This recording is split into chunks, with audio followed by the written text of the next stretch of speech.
इस कार्यक्रम के पुण्यार्चक हैं पदम कुमार, सीता, राजेंद्र कुमार, आशा, हुकम काका, प्रकाश जैन, छाया, प्रतीक, साक्षी, वैभव, वंदिता, हरसोरा परिवार, Dadabari, Kota, Rajasthan. Jainco enterprises private limited 592, welcome tower, Dadabari, Kota, Rajasthan एवं AA क्लास कॉन्ट्रैक्टर्स।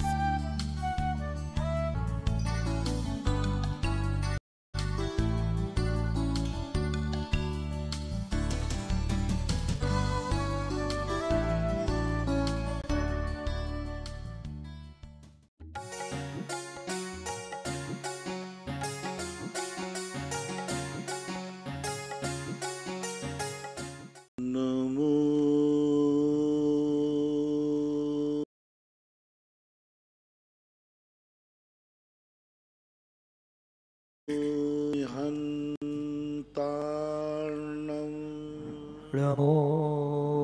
अरिहन्ताय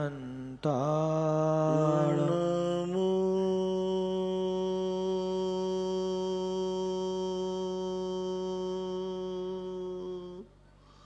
सिद्धार्णं नमो सिद्धार्णं नमो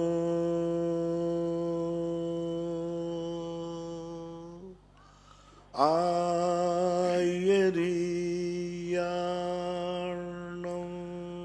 नमो आयर्याणं नमो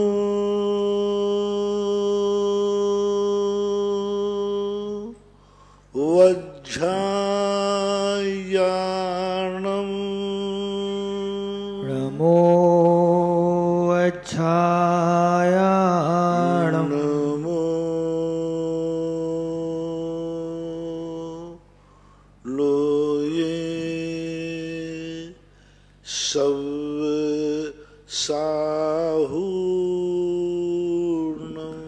नमो लोये सवसाहूर्णं। पंच परमेष्टि भगवान की जय हो। आचार्य श्री गुरुवर कुंद कुंद महाराज की जय हो। आचार्य श्री गुरुवर विद्यासागर महाराज की जय हो। परम पूज्य मुनिवर श्री 108 सुधा सागर जी महाराज की जय हो। व्यक्ति की और एक सेठ की। जन्म तो सबका एक से ही होता है, माँ के पेट से होता है, लेकिन जन्म किसका हुआ? तीर्थंकर का हुआ, राजकुमार का हुआ, भिखारी के बेटे का हुआ। मरना सबको एक समान है, लेकिन कौन मरा है? एक हाथ ठेला पे जा रहा है और एक हजारों कंधों पे जा रहा है। जलना सबको है, राख है कि सबकी होना है, लेकिन अंतर है कौन जा रहा है। राजा मरा है, बड़ा आदमी मरा है। इसी प्रकार से पंचकल्याण एक सामान्य प्रोसेस प्रक्रिया है, लेकिन पंचकल्याण किसका हो रहा है, कहाँ हो रहा है, इसकी विशेषता है। पंचकल्याण एक तीर्थ क्षेत्र पर हो रहा है, वो भी सुदर्शन तीर्थ क्षेत्र पर हो रहा है। दूसरा कार्य चतुर्मास के तुरंत बाद हो रहा है। तीसरा कार्य है कि 3 मंदिरों का हो रहा है, नंदीश्वर, सहस्रकूट और समोषण का। ये तीनों मंदिर एक प्रकार के अलौकिक दृष्टि रखते हैं, चतुर्थकालीन परंपराओं से जुड़े हुए हैं। ये होता है। अब इन पंचकल्याणों में अलग अलग पात्र जो बनते हैं या कार्यकर्ता जो होते हैं, उनको पंचकल्याण की सेवा करने का पुण्य तो सारी दुनिया को एक सा मिलेगा, लेकिन तीर्थ क्षेत्र की पंचकल्याण में जाकर के इंद्र बनना, पात्र बनना अलग चीज है। क्योंकि आपके द्वारा जो प्रतिष्ठित चीज की जाएगी उसका कितने लोग लाभ मिलाएंगे, उस हिसाब से आपका शेयर बनता है। जैसे आपके नगर में कॉलोनी में मंदिर बना और आप उसमें इंद्र बने, तो पंचकल्याण तो सब एक से ही है, लेकिन आप जिस मूर्ति को आपने प्रतिष्ठित किया उसका कितने लोग लाभ लेंगे? मात्र कॉलोनी वाले, और किसी को कोई लेना देना नहीं है। तो आपको उतना ही पुण्य लगेगा जितने लोग उससे लाभ लेंगे। अब आप तीर्थ क्षेत्र के इंद्राणी बने और आपके द्वारा जो मूर्ति की प्रतिष्ठा हुई, इन मूर्तियों का दर्शन कितने लोग करेंगे? तीर्थ बन गया, तो सारे भारत के लोग तीर्थ यात्रा पर आ सकते हैं। तो जब तीर्थ क्षेत्र का पंचकल्याणक होता है तो सारे भारत में जितने श्रद्धालु हैं उनके दर्शन करने में जो वो पुण्य कमाएंगे उतना पुण्य का भागीदार वह होता है जो इसमें इंद्राणी बनता है या कार्य करता है। हमेशा हमने पहले कहा कि आपके दान का महत्व नहीं है, भोजन आप भी वही करते हैं, साधु भी वही करता है, बल्कि तुम साधु से 2 चीजें ज्यादा 2 बार खा लेते हो। बारात में भी वही करते हो, दूसरे को ही खिलाते, महाराज भी वही खाते हैं, अंतर कुछ भी नहीं, भोजन तो वही है, पानी वही है, फर्क है किसने खाया है। भोजन में अंतर नहीं है, अंतर किसमें है, खाने वाले में। उसने खा के क्या किया है और इसने खा के क्या किया है, पर पुण्य पाप उसमें है, भोजन में नहीं है, देने में नहीं, परोसने में नहीं है, खिलाने में नहीं है। तुम्हारे भोजन खिलाने के बाद उस भोजन खाने वाले ने क्या किया है। यदि उस भोजन खाने वाले ने जितना अच्छा कार्य किया है उस दिन का छठा भाग उस भोजन खिलाने वाले को, और जिसने बुरा कार्य किया है तो छठे बुरे कार्य उसी खाते जाएंगे जिसने भोजन कराया है। हाँ, वो तो दोनों तरफ है, सीधी बात है, एक तरफ थोड़ी है। इसलिए भोजन तो बराबर है, लेकिन कौन, किसने खाया, किसको दान दिया तुमने, वो दान लेने वाला कौन है। तो हमारे यहाँ पंच कल्याणक का महत्व, तुमने कौन से पंच कल्याणक में बने हो, एक तीर्थ क्षेत्र के मंदिर की प्रतिष्ठा में बने हो। तो अब तीर्थ क्षेत्र सारे भारत का हो गया। तो जितने भी 1 करोड़ 2 करोड़ जैनी हैं वे भली यहां दर्शन करने आवे या ना आवे, लेकिन तुमने सारी दुनिया के दर्शन के लिए बनाया है, तो उसका छठा भाग उन कार्यकर्ताओं को और उनको एक मंदिर बनाना, 1 लाख मंदिर बनाना और एक तीर्थ क्षेत्र बनाना। तीर्थ क्षेत्र 1 लाख मंदिर से भी ज्यादा श्रेष्ठ है। 1 लाख मंदिर कह रहा हूं, कॉलोनी कॉलोनी, क्योंकि वो अलग अलग गांव वालों के लिए बन रहे हैं। और एक व्यक्ति एक तीर्थ क्षेत्र बनाता है जो सारे जगत का होता है, उसका एक अलग प्रभाव होता है। हर विमान में मंदिर होता है, 500 धनुष प्रमाण प्रतिमा होती है, लेकिन वहां उतना आनंद नहीं आता देवताओं को। लेकिन नंदीश्वर द्वीप जो किसी का नहीं है, सारी दुनिया का है, वहां देवता जाकर के और पूजन करते हैं नंदीश्वर द्वीप में। नंदीश्वर पर्व में 8 याम 8 दिन तक, तो इनका बहुत बड़ा महत्व पड़ता है। मूर्ति का भी उतना ही बड़ा फर्क पड़ता है। किस मूर्ति का गंधोदक लिया, एक अपने काली वाले भगवान का मंदिर लिया, गांव वाले भगवान का मंदिर लिया, और एक ऐसी मूर्ति का वर्ण लिया जो सारे जगत को देने दर्शन देती है। इस गंधोदक में उतना ही अंतर रहेगा। वो क्षेत्र कितने लोगों के लिए, जैसे मैंने कहा था कि भरत चक्रवर्ती को जब ऋषभदेव ने कहा तो वो विजयार्थ क्षेत्र की गुफा में जाकर के अकृत्रिम चैत्यालय का गंधोदक लाया, क्योंकि गंधोदक पावरफुल चाहिए। तो तीर्थ क्षेत्रों पर की जाने वाली शांति धारा, तीर्थ क्षेत्रों पर की जाने वाला अभिषेक, तीर्थ क्षेत्रों पर की जाने वाला भक्तांबर पूजन विधान, तीर्थ क्षेत्रों पर दिया जाने वाला दान और एक सामान्य रूप से अपने मंदिरों में देने वाली क्रियाओं में बहुत अंतर होता है, बहुत अंतर होता है। इसलिए विधान के पंचकल्याणक में तीर्थ क्षेत्रों के जब पंचकल्याणक होते हैं उसमें पात्र बनना और वहां सेवा देना, कार्य करने का बहुत बड़ा महत्व होता है। नमोस्तु। श्रीमती किरण जी जैन, इनके पश्चात तैयार रहेंगे मीत जी जैन तलवाड़ा। नमोस्तु गुरुवार, नमोस्तु गुरुवार, नमोस्तु गुरुवार। इसलिए मैंने एक दिन कहा था ना कि तुम लोग भक्तांबर विधान अपने कमरे में करोगे, अपने मंदिर में करोगे, और एक भक्तांबर विधान तीर्थ क्षेत्र पे आके करोगे।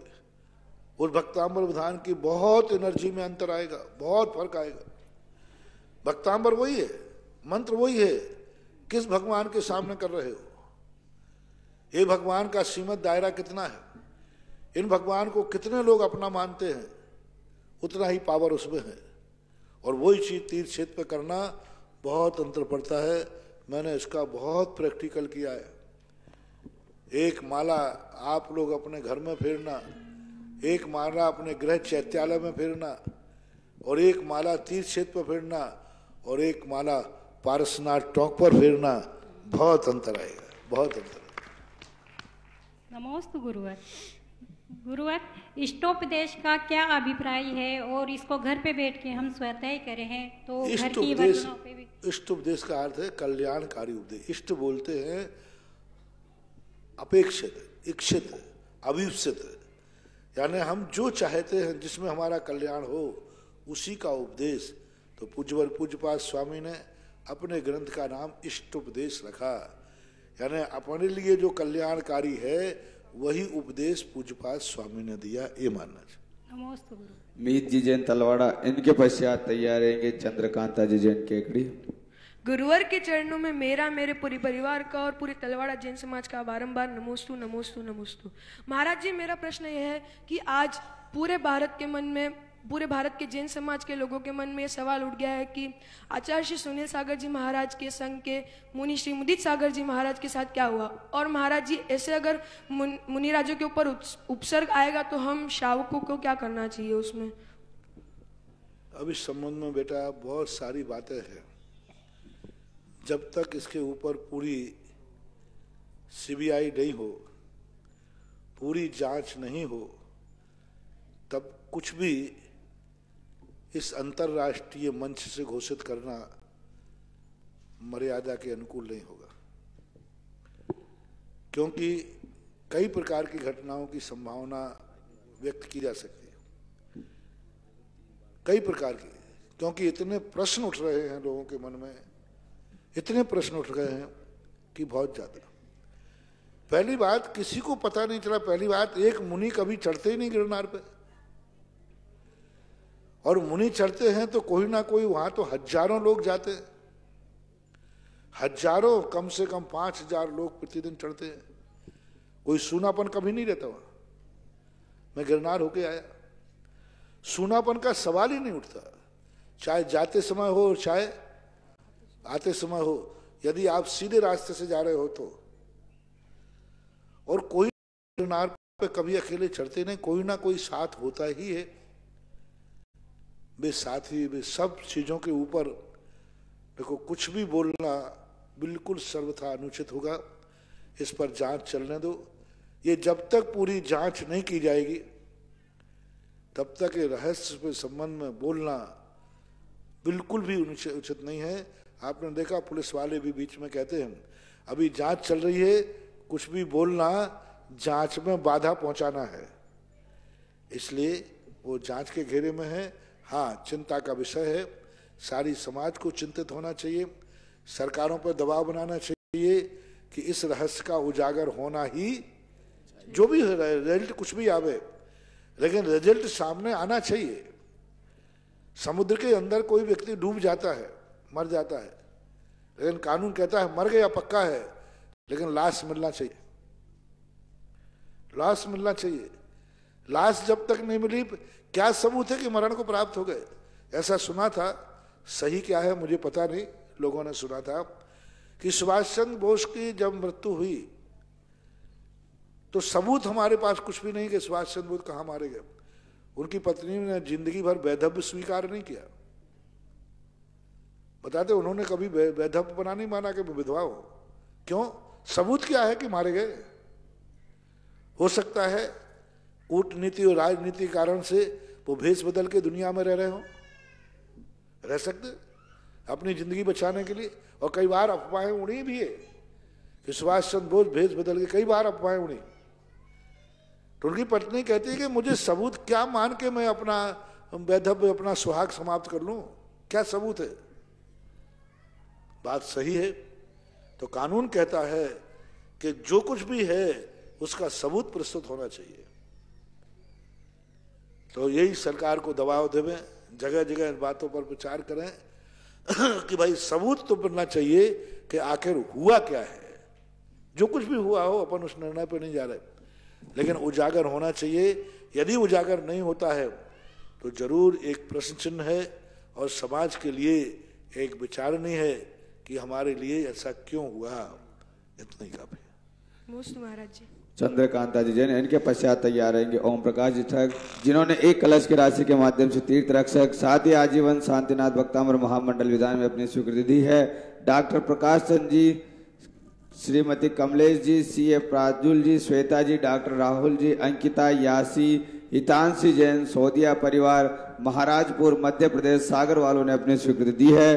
साथ ही गुरुदेव के आशीर्वाद से जो भव्य त्रिकाल 24 में स्वर्ण कार्य हो रहा है, जिसमें 2 कलश 11 श्रीफल की राशि के माध्यम से पूरी वेदी पर अपने परिवार की तरफ से स्वर्ण कार्य कराने की जिन्होंने स्वीकृति दी है, डॉक्टर अंजलि जी जैन, आरव जी जैन, आदित्य जी जैन, सेक्टर 13 सोनीपत हरियाणा वालों ने अपनी स्वीकृति दी है।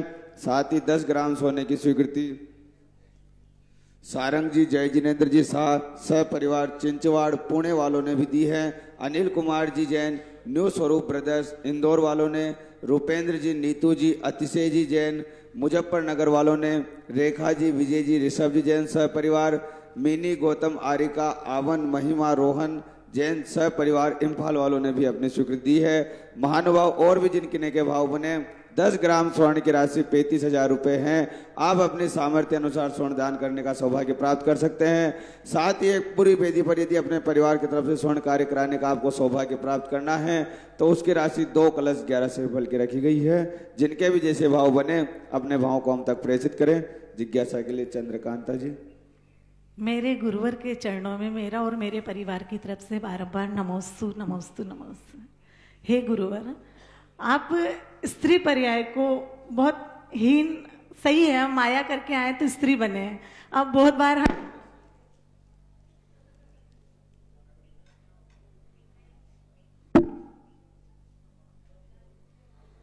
चलिए ओम प्रकाश जी ठग जिज्ञासा करेंगे। ओम प्रकाश जी ठग साहब। परम पूज्य गुरुवर के पावन चरणों में मेरा त्रिकाल नमोस्तु नमोस्तु नमोस्तु। हे गुरुवर, वेदी प्रतिष्ठा महोत्सव हो, श्री पंच कल्याण प्रतिष्ठा महोत्सव हो, चातुर्मास कलश स्थापना हो, सब में कार्य का शुभारंभ से पूर्व और यह राष्ट्रीय पर्व जैसे 26 जनवरी हो, 15 अगस्त हो, राष्ट्रीय पर्वों में भी सर्वप्रथम 26 ये झंडारोहण की प्रक्रिया सर्वप्रथम होती है और गुरुदेव मंदिर के शिखर में भी ध्वजा हरदम पहरे हुए रहती है। और कोई भी राष्ट्राध्यक्ष दूसरे देश यानी विदेशों में जाते हैं तो भी अपने, जैसे भारत का राष्ट्राध्यक्ष अगर अमेरिका जाता है तो राष्ट्र का झंडा साथ में लेके ही वहां पे जाता है। तो गुरुदेव इस झंडारोहण का राष्ट्रीय स्तर पर और धार्मिक स्तर पर क्या महत्व है और इसका सर्वप्रथम इसका ये क्यों किया जाता है? झंडे का एक सबसे बड़ा लॉजिक है, अनादि अनंत काल से चलाया है। देवताओं में भी ध्वजा का महत्व है। इसका मूल कारण होता है आगाज, एक संकल्प। अब आगाज और संकल्प ध्वजा के माध्यम से क्यों? तो इस आगाज को हम अधिक दुनिया तक भेजना चाहते हैं, तो अधिक दुनिया तक भेजने वाली वायु है। और वायु को हम कैसे रोकें? हमारे अंदर वायु आएगी, कमरे पंडाल के अंदर, वो ज्यादा दूर नहीं जा पाएगी और यहीं घूम रहा है।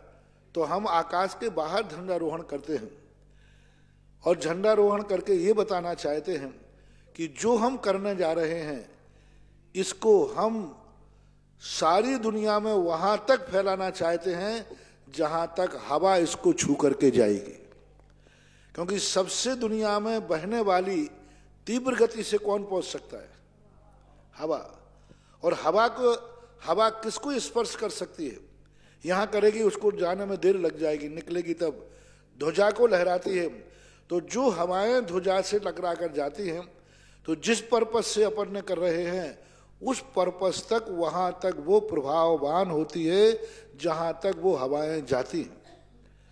राष्ट्र की जैसे मानता है तो राष्ट्र में आता है कि हवाओं के माध्यम से ध्वजा को छू के जावे, तो जहां जहां तक हवाएं जाएंगी वहां वहां तक हमारा राष्ट्र, हमारा राज्य होना चाहिए, हमारी हुकूमत रहना चाहिए, हमारी संस्कृति और संस्कार रहना चाहिए।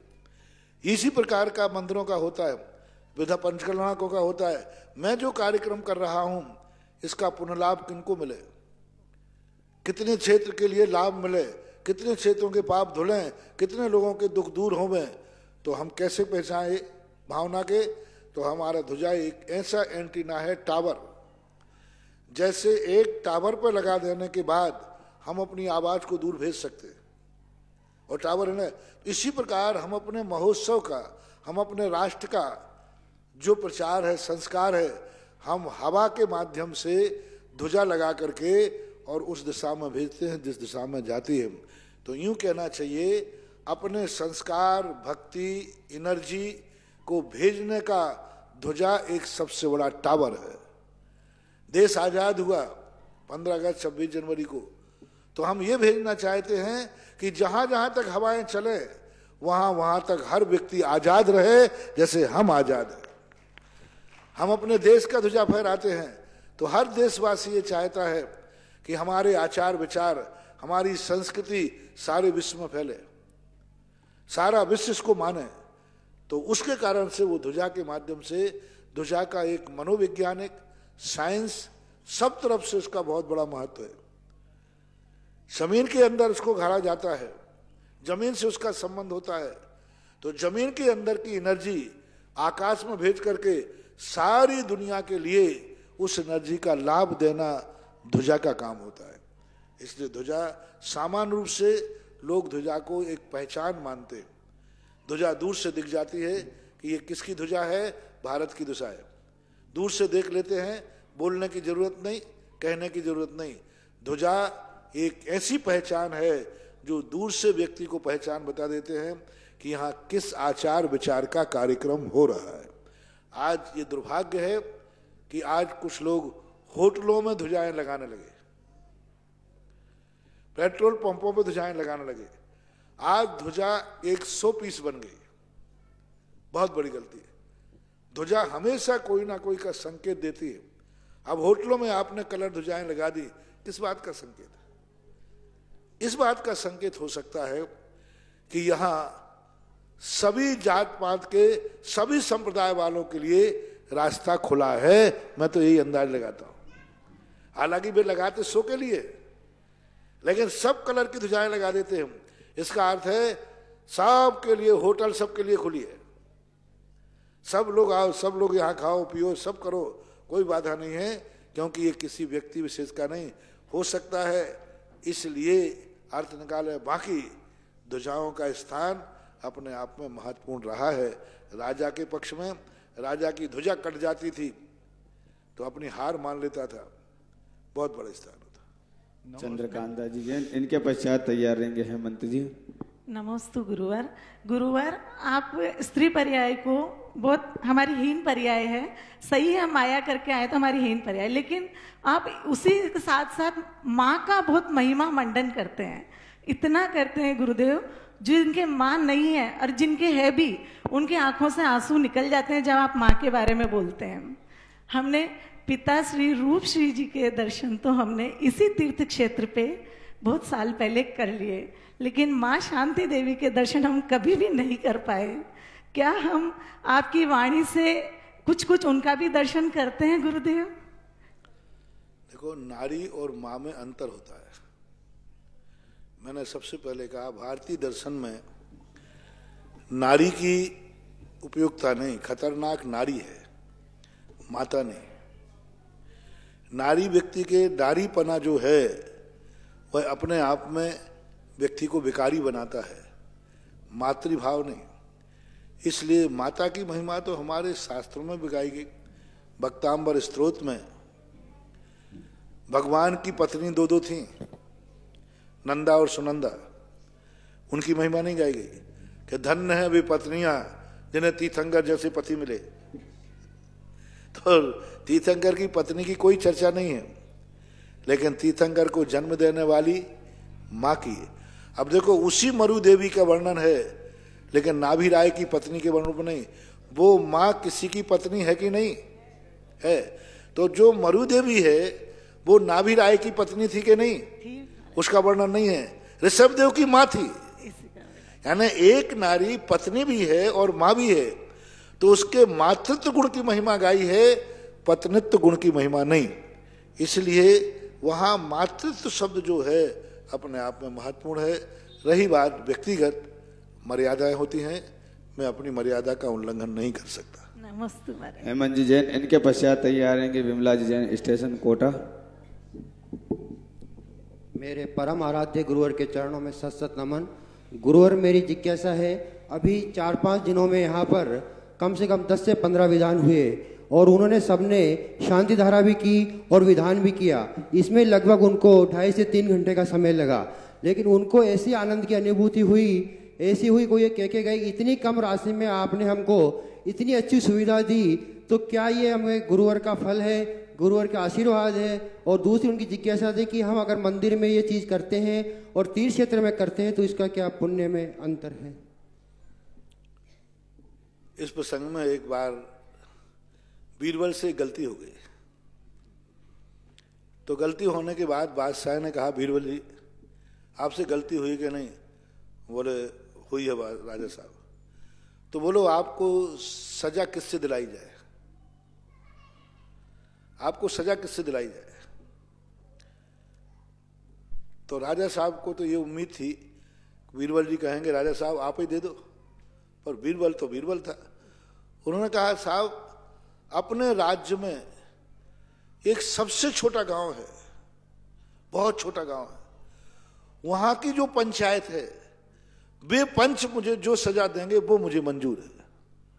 अब बादशाह का दिमाग ठनक गया कि वो गांव का नाम भी बता दिया और छोटे गांव के पंच लोग सजा देवे। बीरबल को सब बोले राजा साहब आपने पूछा तो मैंने कह दिया, बाकी तो आप राजा हैं जो करो। अब राजा ने कहा जब मैंने किमिक्षिक वरदान दिया है तो अब तो करना ही पड़ेगा। तो उस गांव के लोगों को बुलाया, पंच लोगों को, पंच लोगों के सामने अपराध कबूल किया गया। तो ये कहा, पंच लोगों ने कहा ठीक साहब। वो बैठे और बैठने के बाद निर्णय हुआ कितना दंड किया जाए। तो एक कहता ऐसा करो 50 मोहरे लगा दो, दूसरा कहता मर जाएगा जिंदगी भर चुकाते चुकाते, मर जाएगा, बहुत होती है 50 मोहरे बहुत होती है, मर जाएगा, बाल बच्चों वाला है। फिर उन्होंने कहा कि 20 करो 25 करो, अंत में जाकर के 5 मोहर पे नाम आया और 5 मोहरों की, और उसमें लिख दिया ये 5 मोहरें भी किस्तों में देवे, फैल रहा 5 मोहर भी किस्तों में देवे। बीरबल का फैसला हो गया, 5 मोहरें किस्तों में मिलने की, चले गए। बादशाह ने कहा बीरबल तुम मेरे मंत्री थे, तुमने इतनी इंसानियत नहीं है तुम्हारे में कि मैं तुम्हारा राजा था। अरे गलती हो गई तो सीधा कहते राजा साहब आप ही दंड दे दो। बोले राजा साहब आपको अभी तक समझ में नहीं आई बात। बोले आप यदि राजा करते तो आप राजा साहब हैं, आप 100-500 मोहरों से कम निकलते ही नहीं, आप तो राजा हैं, आपको क्या लगना। और देखो वो गांव वालों ने 5 मोहरें लगाई, वो भी किस्तों में, क्योंकि उनकी कुवत इतनी थी। उन्होंने कभी 500 मोहरें देखी नहीं है, कभी ऐसा हुआ नहीं है, तो उन्होंने 5 मोहरें किस्ते में लगाई। इसलिए मैंने कहा कि उस गांव के लोग आ जाएंगे तो सस्ते में हो जाएंगे। उदाहरण बिल्कुल फिट बैठ रहा है, समझ गए होंगे। इसी प्रकार यही पंचकल्याण भक्तांबर विधान नारेली में होता है। अनिल बाबू हाँ अभी करके आए, कितने हैं 1.5 कलश है, 1.5 अब वो अमीर आदमी है, वे तो राजा साहब लोग हैं, वो तो 5 लाख दें तो भी उनको क्या लगा, अरे 1.5 लाख यूं 1.5 लाख। अब आमा वाले तो बेचारे गरीब है। जैनियों में तीर्थ से चलाने वाली समाज यदि सबसे गरीब और छोटी है तो उसका नाम है आमा। बड़े बड़े तीर्थ क्षेत्र देखे मैंने, बहुत तीर्थ क्षेत्र सब लगा, इतनी छोटी समाज कहीं नहीं जो एक तीर्थ चला रही हो। और ऐसा करके अब इनसे पूछा गया कि भक्तांबर विधान की राशि क्या रखी जाए। हमने पूछा था क्या रखी जाए, तो ये पहले तो और कम में आए थे। फिर मैंने कहा नहीं देखो पहले हिसाब लगा लो, कहीं ऐसा नहीं हो कि तुम द्रव। फिर अंत में इन्होंने पूरी लगा करके बोले ठीक है 51,000 ठीक है। अब बोलो 150 किलोमीटर का अंतर है।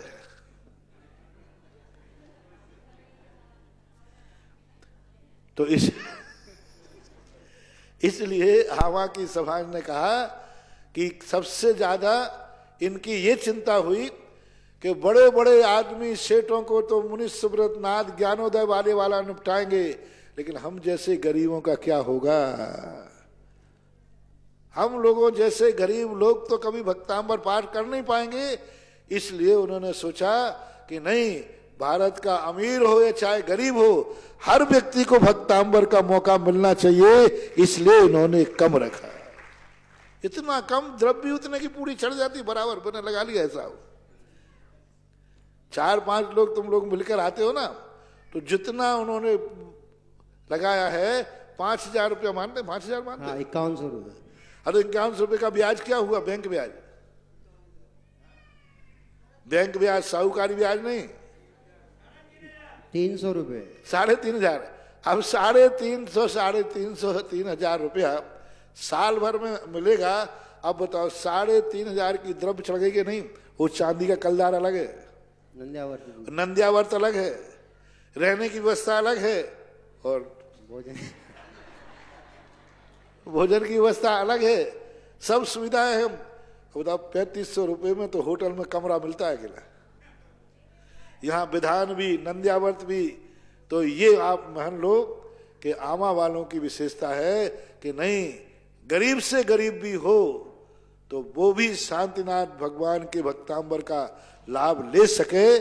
इस उद्देश्य से इन्होंने अपनी कुवत, दुनिया की कुवत जान करके ये कार्य किया है। जैसे कि बीरबल के पंचों ने,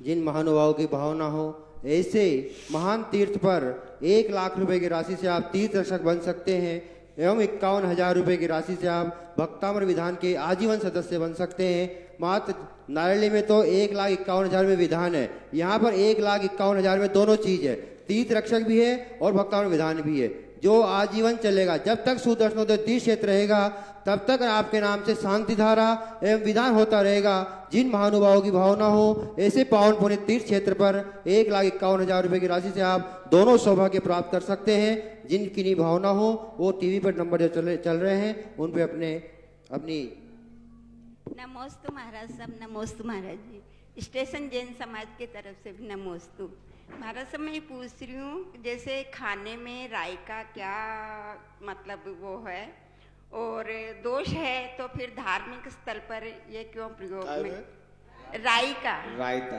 भोजन में राई का मतलब? राई के संबंध में अनेक चीजें मिलती हैं महाराज जी। रायता, दही का राई, राई, राई, राई, राई, राई दाना, राई दाना में क्रिया कोष वगैरह में दही के साथ उसका दोष बताया है, लेकिन हमें ऐसे कोई बड़े मूल ग्रंथों में इस संबंध में कोई चर्चा नहीं मिली। राई के संबंध में कुछ क्रिया कोष आदि बाद के 100-150 साल पुराने ग्रंथों में वर्णन मिलता है कि दही के साथ वो काली वाली राई जो होती है, सरसों, उस सरसों का प्रयोग नहीं होना चाहिए।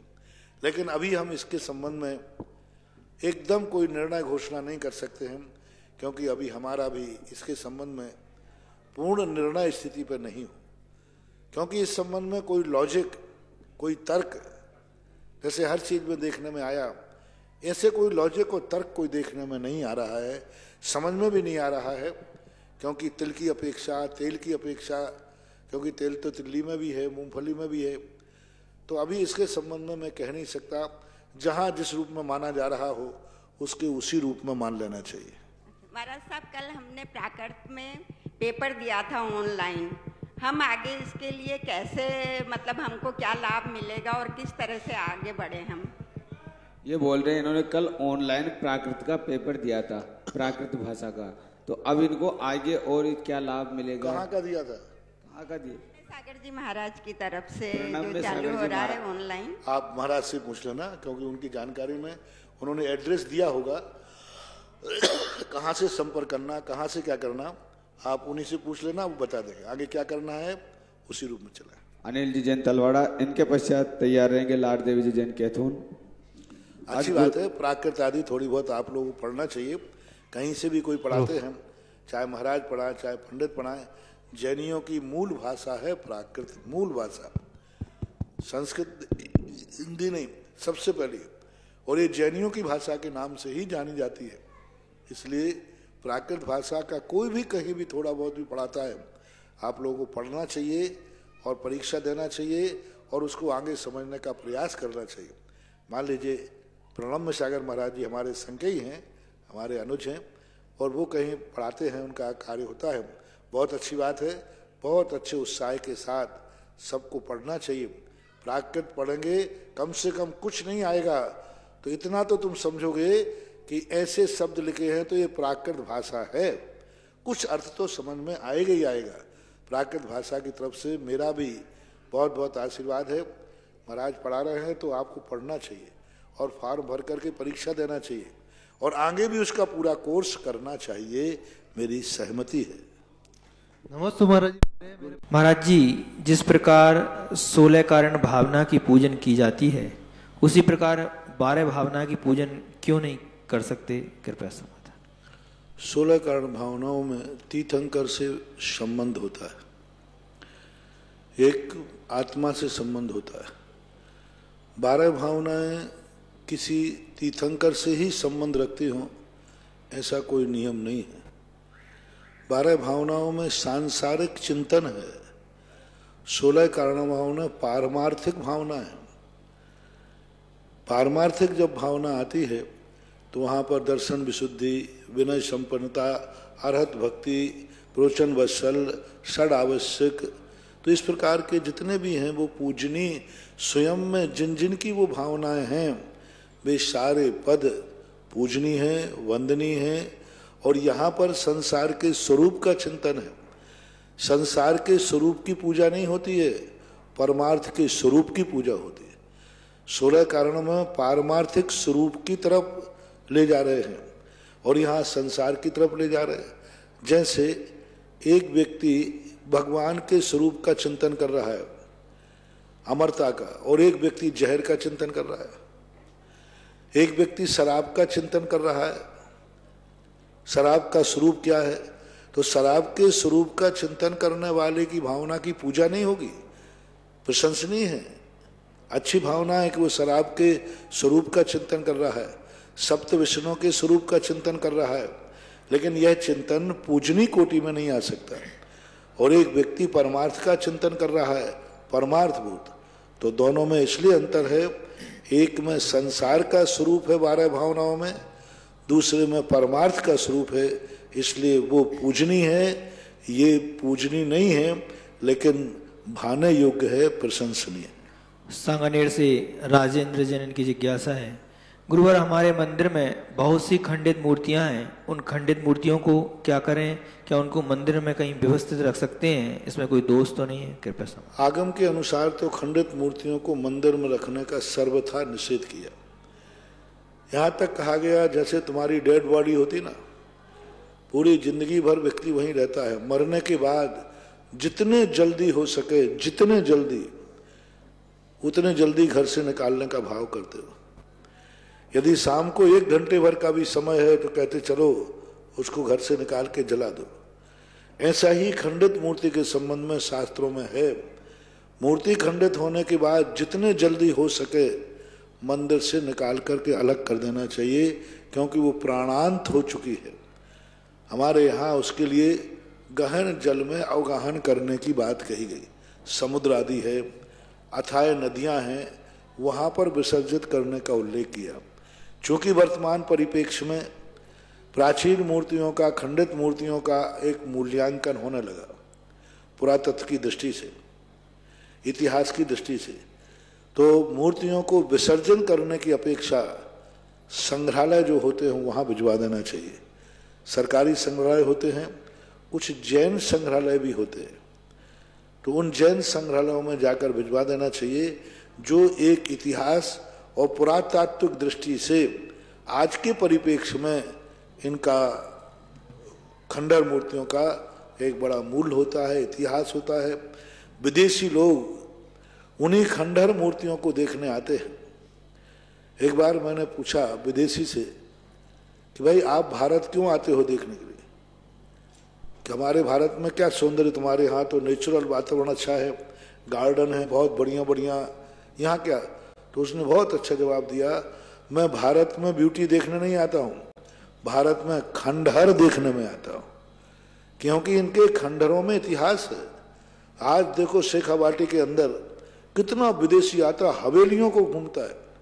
जो सेठ लोग हवेलियां छोड़ के चले गए और वो हवेलियां भी हैं, उनको देखने आते, उनको फोटोग्राफ्स लेते हैं। तो ओल्ड एंड गोल्ड, पुरानी चीज़ों की आज के समय में बड़ा मूल्य हो रहा है, इसलिए उनको संग्रहालय बनाने दे। मंदिर में तो नहीं रखना, मंदिर से हट करके जहाँ संग्रहालय बनते हों वहाँ उनको भेज देना चाहिए। कोटा से कमला जैन मेवाड़ा परिवार से इनकी एक जिज्ञासा है, महाराज श्री नारी जीवन चाहे आरिका माता ही क्यों ना हो, अशुद्ध होने से अभिषेक से वंचित रखा गया है, जबकि राधा, सीता, पार्वती, चंदनवाला, मीरा, अनुसुईया जैसी पवित्र जीवन जीने वाली स्त्रियों को भी भगवान को छूने से मना किया है, उनको भी पुरुषों के समान पाठ पूजा से वंचित रखा है। इस नारी पर्याय से मुक्ति हेतु भगवान को बिना छुए भावना बहानी चाहिए कि अगले जन्म में पुरुष बनूं। यदि महाराज श्री सभी स्त्रियां ये भावना बहाकर पुरुष बन जाती हैं तो समाज का संतुलन कैसे बनेगा? कृपया महाराज। आप चिंता मत करो, बन जाएगा। पहले आप एक काम करो, सारी स्त्रियां पहले पुरुष बनो, बाद की जिम्मेदारी हमारे ऊपर छोड़ दो। क्या स्त्रियां ही होती हैं वहीं पर समाज जीव रहते हैं? देवताओं में देख लीजिए, वहां कोई संतान की उत्पत्ति नहीं होती, तो भी देव हैं। लोकांतिक देव, पंचनोत्तर के देव, 16वें स्वर के ऊपर। जिस दिन स्त्रियां दुनिया में से खत्म हो जाएंगी उसी दिन वही नियम लागू हो जाएगा जो 16वें स्वर के ऊपर लागू है। वहां की व्यवस्था बनेगी। और या फिर नार की व्यवस्था बनेगी। नारकियों में सब नपुंसक होते और ऊपर देव सब पुल्लिंग होकर के भी बीतरागी होते। कोई भी व्यवस्था, संसार की व्यवस्था बनाने के लिए तुम अपना जीवन बर्बाद क्यों कर रहे हो? तुम्हारी नारी जीवन का तुम्हारे कोई संसार तो अपने हिसाब से बना लेता है। संसार के बनाने के लिए अपने कोई तरीके नहीं बनाए, संसार कोई तरीका दूसरा बना लेगा, बनते हैं। इस कारण से कभी अपनी, क्योंकि जब कष्ट होते हैं, विपरीत परिस्थितियां होती हैं, तब कोई नहीं। ये तो मात्र प्रश्न है हमारे। लेकिन कोई स्त्री से कहा जाए कि तुम पुरुष स्त्री ही बने रहना जिससे संसार चलता रहे, कोई नहीं बनना चाहता। ये पुरुषों के ऐसे प्रश्न आ जाते हैं। कौन व्यक्ति है जो सरकार को टैक्स देने के लिए कमाता हो? महाराज मैं इसलिए कमाता हूं जिससे सरकार को टैक्स मिलता रहे। कोई नहीं करता, लेकिन फिर भी टैक्स तो देते ही। सड़क पे तो हम इसलिए गाड़ी चलाते हैं जिससे वो गाड़ी वाले ने जो बनाई उसकी गाड़ी बिक जाए।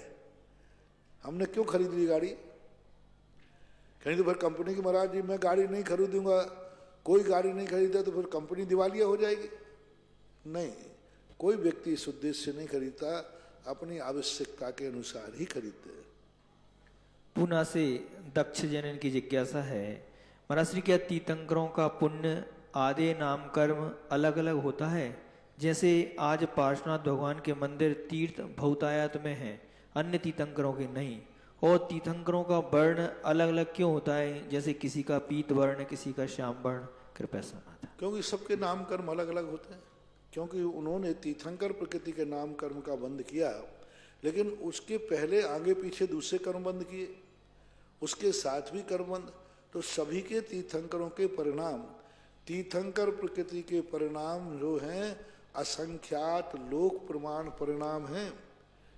एक ही क्लास में जैसे अनेक अनेक प्रकार के विद्यार्थी होते हैं, ऐसे ही तीर्थंकर प्रकृति के परिणाम कोई एक परिणाम नहीं है, असंख्यात लोक प्रमाण परिणाम हैं तीर्थंकर प्रकृति के बंध के लिए। महावीर स्वामी का परिणाम अलग था, ऋषभ देव का परिणाम अलग था, सीमंदर स्वामी का परिणाम अलग है, सबके अलग अलग परिणाम हैं, इसलिए ऐसे नाम कर्म में अंतर आता है। और वर्ण के लिए महाराज जो कलर रहते हैं भगवान के, क्या भगवान के जो अलग अलग कलर हैं, पीत वर्ण, हाँ, ये तो नाम कर्म की प्रकृति है ना। नाम कर्म की प्रकृति है, जिन्होंने जिस प्रकार का नाम कर्म बंद कर लिया, तो ये नाम कर्म करने से होता है। जबलपुर से संजय नायक इनकी जिज्ञासा है। महाराज श्री, मंदिर जी में बहुत अधिक मूर्ति होने के कारण प्रक्षाल नहीं हो पाता है, तो इसका दोष क्या मूर्ति रखने वाले या पुजारी को लगता है? बराबर लगता है, क्योंकि इतनी मूर्तियां क्यों रखते हो? मूर्ति दर्शन के लिए, पूजन के लिए, अभिषेक के लिए, सबके लिए रखी जाती है, लेकिन ऐसे स्थानों पर मूर्ति रखने से कोई मतलब नहीं है। फिर भी रखते हो तो प्रक्षाल आदि नहीं भी हो पा रहा है तो इतना कोई महान दोष नहीं है, क्योंकि सबका सभी मूर्तियों का अभिषेक प्रक्षाल होना जरूरी नहीं है, लेकिन इतना भी नहीं हो कि उसमें मकर जाला लग जाए, गंदी हो जाए, ऐसा कोई बात नहीं है। जहाँ एक आध घर होते हैं, किसी दिन नहीं हो पाता है तो कोई बात नहीं, ऐसी कोई बात। चरगवां से प्रबल जैन की जिज्ञासा है। महाराज श्री, पूज्यवर पद्मनंदी पंचमी शतिका में एक श्लोक में कहा है कि जिस गृहस्थाश्रम में पूजन और सत्पात्रों को दान नहीं है तो उस गृहस्थ को गहरे जल में जाकर जलांजलि दे देना चाहिए।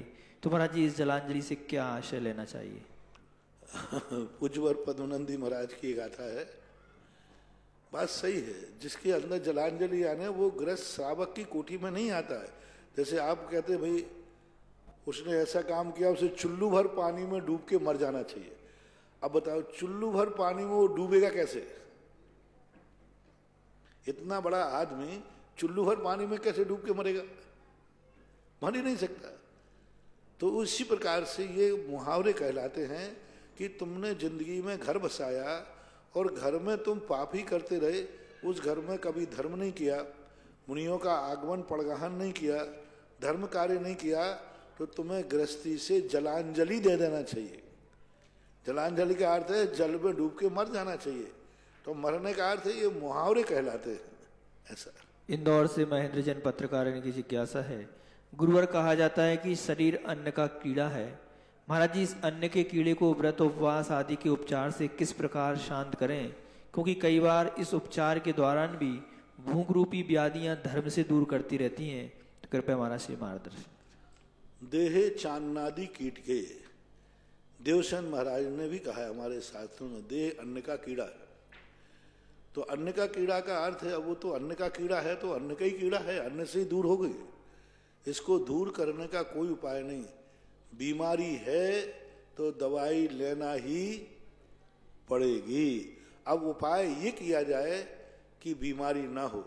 इसलिए हमारे जैन दर्शन में, आप लोगों की पूजाओं में ये नहीं लिखा है कि हे भगवान मुझे रोटी मिलती जाए, ये लिखा है क्षुधा रोग विनाशनाय नैवेद्यम निरूपामति स्वाहा। अब वो क्षुधा रोग मिटे तो अन्न छूटे, और क्षुधा रोग नहीं मिटे तो तुम्हारा तो छोड़ो, महाराजों का भी नहीं मिट रहा है, तीर्थंकरों को भी आहार के लिए उठना पड़ता है। तो अब है बीमारी तो दवाई तो लेना पड़ेगी। मेरठ से राजेंद्र जैन की जिज्ञासा है। गुरुवर, क्या कोई मुनिराज ये जान सकते हैं कि वे उपसम श्रेणी में है या छपक श्रेणी में? यदि वे उपसम श्रेणी पर हो तो क्या पुरुषार्थ पूर्वक छपक श्रेणी में आ सकते हैं? नहीं आ सकते, जान भी नहीं सकते। गुणस्थान, कौन सा गुणस्थान मेरा है ऐसा अनुभव में आता है, लेकिन वो मति ज्ञान का विषय न बनने से धारणा का विषय नहीं बन पाता। वो जान नहीं पाएंगे, उनको स्मृति में नहीं आएगी कि मैं अभी 11वें गुणस्थान से लौट के आ रहा हूँ, ऐसा उनको कोई भास नहीं होता। और श्रेणी का परिवर्तन नहीं होता। कोई व्यक्ति जो श्रेणी में शुरुआत कर चुका है उस श्रेणी के उद्देश्य से, तो वह बीच में परिवर्तित नहीं कर सकता।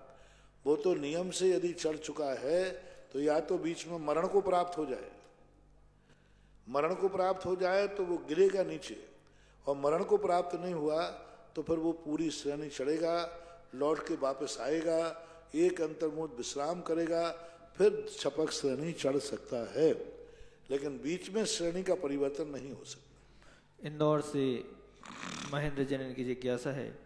गुरुवर, धर्म में कुछ लोगों को या बच्चों को जोड़ने के लिए हम कई बार छल करते हैं या झूठ बोलते हैं। तो महाराज जी, जिज्ञासा है कि किसी को अभिषेक करने के लिए प्रेरित करने में कई बार झूठ बोलते हैं, तो इसका हमें कोई पाप लगेगा? नहीं, झूठ वो है जो दूसरों का नाश करे, दूसरे के विकास के लिए, दूसरे के हित के लिए, अच्छे कार्य के लिए झूठ बोलना भी सत्य है। उसको सत्य के अंतर्गत लिया गया है। जब हमारे यहाँ शास्त्रों में 10 प्रकार के सत्य आए, अभी भट्टकेर आचार्य महाराज ने पूज्यवर ने 10 प्रकार के सत्यों का वर्णन किया। उसमें वो भी सत्य दिया जिसमें दूसरे के हित के लिए झूठ बोलना पड़ता है, तो वो भी सत्य ही है, असत्य नहीं है। टेम्पा अमेरिका से वंदना सालगिया इनकी जिज्ञासा है, महाराज श्री आजकल के बच्चों को इस सूतक पातक का क्या जवाब दें, क्योंकि नई जनरेशन्स को इस विज्ञान से जोड़ लेती है और पहले आजकल की मेडिकल के बदलाव से को देखती है, तो महाराज श्री कृपया उचित समाधान। सुबह सूतक के उनको समझा सकते हैं कि हमेशा व्यक्ति को परमार्थ मार्ग पर यदि चलना है तो परमार्थ मार्ग की अपेक्षा से सूतक है। खाने पीने के लिए सूतक नहीं, भोजन तो होता है सुबह सूतक, और भी व्यापार आदि के लिए सुबह सूतक नहीं। परमार्थ क्षेत्र में है तो परमार्थ क्षेत्र की अपेक्षा से सुबह सूतक को स्वीकार करना चाहिए, क्योंकि जब कोई विपरीत मार्ग वाला हो, संसार और मोक्ष मार्ग दोनों एक दूसरे के विपरीत हैं, दोनों का अलग अलग उद्देश्य है, इसलिए सुबह सूतक धार्मिक दृष्टि से मानना चाहिए। चूरू से उमेद कोठारी इनकी जिज्ञासा है, महाराज श्री जीव निगोद में जाने के बाद जल्दी से बाहर नहीं निकल पाते, तो निगोद में जाने का मुख्य कारण क्या है महाराज श्री? अति संक्लेश भावत है मरो। अति संक्लेश जो होता है, इंद्रियों के प्रति जो अति संक्लेश व्यक्ति करता है वह जाकर के निगोद में जाता है। और ऐसी बात नहीं कि निगोद में जाने के बाद नहीं निकल पाता। कई जीव ऐसे हैं कि यहाँ से निगोद में गए, एक श्वास के 18वें भाग में एक भाव लिया और दूसरे भाव में पुनः आकर मनुष्यों में जन्म ले लिया, दूसरे भाव में, लेकिन संभावना कम रहती है। समुद्र में गिर जाने के बाद व्यक्ति के जीवित लौटने की संभावना कम है, मरने की संभावना ज्यादा है। ब्यावर से कमला सौगानी इनकी जिज्ञासा है, महाराज श्री सौदर्यमिंद्र की सची जब क्या ये सही है? नहीं, ऐसा आगम का कथन नहीं। सची जो है पहले से ही सम्यक दृष्टि होती है। जन्म के समय पर वो मिथ्या दृष्टि थी, क्योंकि स्त्री पर्याय में सभी जीव मिथ्यात्व के साथ जन्मते हैं, लेकिन वहाँ पर्याप्तक होने के बाद, अंतर्मुख होने के बाद सची को शास्त्रों में सम्यक दृष्टि घोषित किया है। सम्यक भगवान के दर्शन करने से सम्यक दर्शन होता है, ऐसा कोई आगम में नहीं लिखा, क्योंकि फिर तो वो तो अपने जीवन में असंख्यात तीर्थंकरों के दर्शन कर लेती है। एक सची कितने पंचकल्याणक मनाती है, क्योंकि उनकी अधिकतम आयु 5 पल्ल की होती है। अब 5 पल्ल में असंख्यात तीर्थंकर हो जाते हैं 2.5 दीप में, तो एक सची अपने जीवन में असंख्यात तीर्थंकरों का प्रथम दर्शन करती है, तो फिर तो असंख्यात बार सम्यक दर्शन होना पड़ेगा। नहीं, सम्यक दर्शन का कोई कारण, सम्यक दृष्टि तो वो पहले से है, और सम्यक दर्शन को लेकर के अब जैसे वो जन्म, हाँ जन्म के समय मिथ्यात्व था, लेकिन उसके बाद वो सम्यक दृष्टि होकर जीवन भर सम्यक दृष्टि रहती है, और वहां से लौट के जब आती है पुरुष पर्याय में, तब वो सम्यक दर्शन लेकर के आती है, और उसी भाव से एक भाव के बाद मोक्ष ली जाती है। इंदौर से प्रियम लवीजन इनकी जिज्ञासा है, गुरुवर स्वर्ग व नरक का वर्णन सुनने के बाद हर प्राणी स्वर्ग जाने की चाह व नरक से बचने का मन में चिंतन करता है, लेकिन इसके बाद भी उल्टे कर्म नरक के करता है और स्वर्ग से दूर हो जाता है, ऐसी प्रवृत्ति क्या? कृपया समाधान। नहीं, हम बचने का प्रयास कहाँ करते हैं? बचने का प्रयास यदि करें वो नरक हो जाए, संभव नहीं है। हम ऐसा बचने का प्रयास करते हैं कि हम जहर पी रहे हैं और प्रयास कर रहे हैं, महाराज जी ऐसा कोई मंत्र बताओ कि मेरा मरण ना हो, तो ये प्रयास कहाँ है? हम पाप कर रहे हैं, वो कह रहे हैं कि मैं नरक नहीं जाऊं, तो जाना ही पड़ेगा। हमारे यहाँ विधि है, बचने का अर्थ है जो व्यक्ति जहाँ नहीं जाना चाहता है, जिस मंजिल पर नहीं जाना, उस रास्ते पे पूछना ही नहीं, उस रास्ते पे चलना नहीं। तो ऐसा हो ही नहीं सकता कि जो सच्चे मन से बचने का उपाय करे और वह नरक चला जाए, हो ही नहीं सकता। हम चाहें तो स्वर्ग मिलेगा, हम चाहें तो नरक मिलेगा, हमारे ऊपर आश्रित है। कोई दुनिया की ताकत हमें नरक नहीं भेज सकती, हम वो कार्य नहीं करेंगे तो नरक जाए। कौन व्यक्ति हमें जेल भेज देगा? ना तो हमने कल अपराध किया, ना आज किया, ना कभी करेंगे। कोई व्यक्ति नहीं भेज सकता। ये मिथ्या धारणाएं हैं, अपने हाथ में है। कहाँ जाना है ये निर्णय अपन को खुद करना है, और जहाँ जाना है वहाँ का रास्ता कौन सी दिशा में गया, क्या रूप में है, उसको समझ के चलना चाहिए। गंजवासौदा से अजय जैन की जिज्ञासा है, महाराज जी जो प्रति मंदिर जी के कुएं के पानी का उपयोग अपने निजी स्वार्थ के लिए करता है, निजी उपयोग के लिए करता है, तो क्या दोष लगेगा उसके लिए?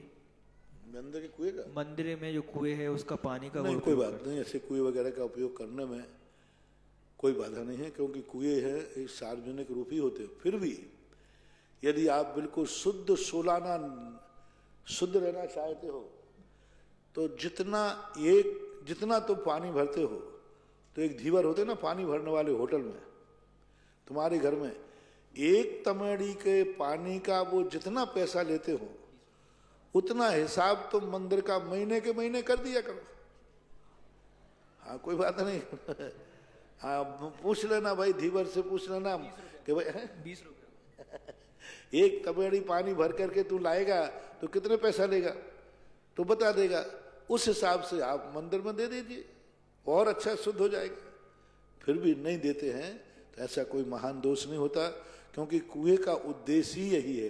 फिर भी आपका सोच ऐसा आया है तो नियम से जिस कुएं से अपन पानी लेते हैं उस कुएं का, क्योंकि मंदिर की खुदाई लगी थी, मंदिर का पैसा लगता है, तो उस मंदिर में आपको पानी भरने के नाम से रसीद कटा, उसमें लिखवाना चाहिए कि ये पैसा मैं इस कुएं के पानी भरने के कारण निमित्त से दे रहा हूं, ऐसा रसीद में लिखना चाहिए। क्योंकि संकल्प है, तुम कहो महाराज मैंने फलानी बोली ले ली, उसमें मर्जा हो जाएगा? नहीं हो जाएगा, क्योंकि संकल्प के अनुसार होता है। देते समय आपको संकल्प करना पड़ेगा कि ये किस पर्पस से आप दे रहे हैं। बहुत अच्छी बात है, इतनी अकल आ जाए, सारी दुनिया का बेड़ा पार हो जाए। इस कार्यक्रम के पुण्यार्चक थे पदम कुमार सीता, राजेंद्र कुमार आशा, हुकम काका, प्रकाश जैन छाया, प्रतीक साक्षी, वैभव वंदिता, हरसोरा परिवार, Dadabari, Kota, Rajasthan. Jainco enterprises private limited 592, welcome tower, Dadabari, Kota, Rajasthan एवं AA क्लास कॉन्ट्रैक्टर्स।